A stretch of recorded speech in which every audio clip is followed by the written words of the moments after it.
Svoboda govora ni samoumevna povsod po svetu. Zgolj dvom v državo lahko državljane spravi v ječo. Morda pri nas pisatelji ne živijo v strahu, kljub temu pa je pomembno prisluhniti globoki sporočilnosti pisane besede.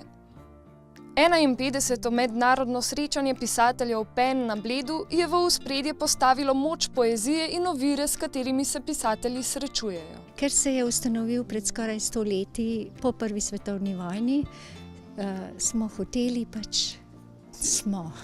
so ustanovitelji hoteli začeti reševati probleme pisateljev, ki so jih po prvi svetovni vojni še vedno zapirali, še vedno so nastajale diktature, še vedno je obstajala cenzura in s tem namenom so ustanovili nekakšen klub, ki bi spremljal ta dogajanja in skušal pomagati pisateljem v stiski.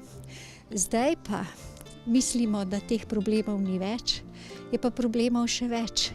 Ravno danes smo poslušali, da je 3 milijone ljudi v koncentracijskih taboriščih na Kitajskem. Vsa ta taborišča se vidijo s satelita, pa se cel svet dela, kakor da jih ni. 180 novinarjev je ta hip zaprtih v Turčiji. Da o posameznih ne govorimo. In PEN, denar, ki ga dobi iz članarin iz celega sveta, se daje advokatom, ki se zavzemajo za pravice govora, za svobodo govora, za osebno svobodo, za literaturo kot nekaj, kar rabimo, če smo svobodni. In to je poslanstvo PEN-a. Dokler ne bo miru in svobode govora, je PEN še kako pomemben.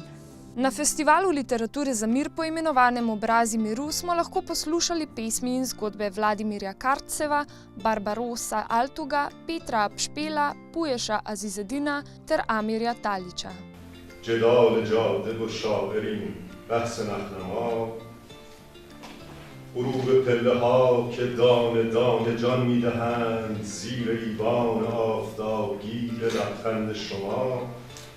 Zapor Evi je ime zapora se nahaja na severni strani Teherana, na vznožju okoliških hribov, do njega vodi vrsta stopnic proti jugu. Prva pesem je opis večera, ko se je Šiva vrnila v ječo po teh stopnicah.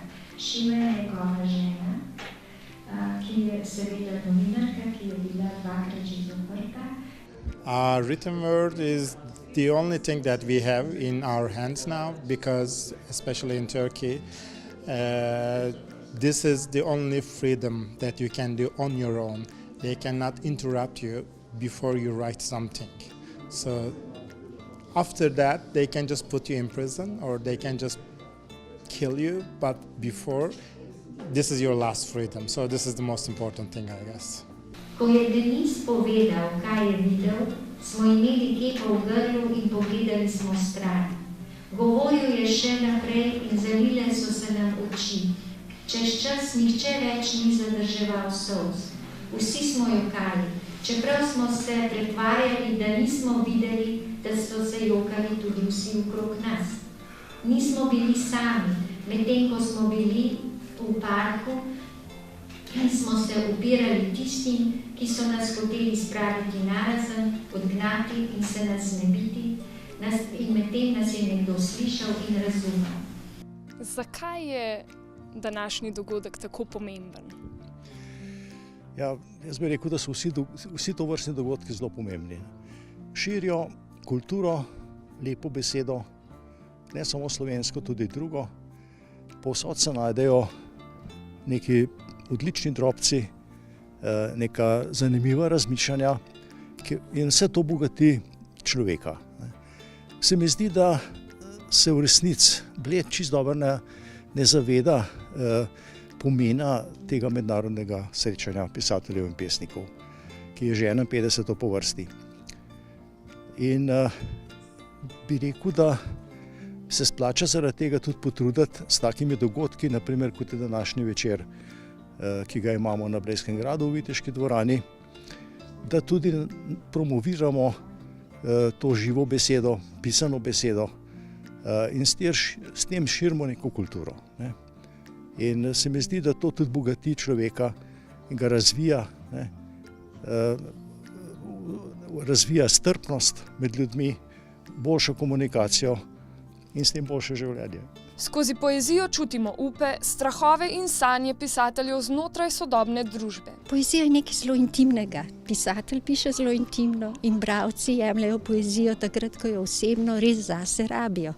Tako da, če bi merili, koliko vatlov poezije kdo prebere, seveda ni veliko.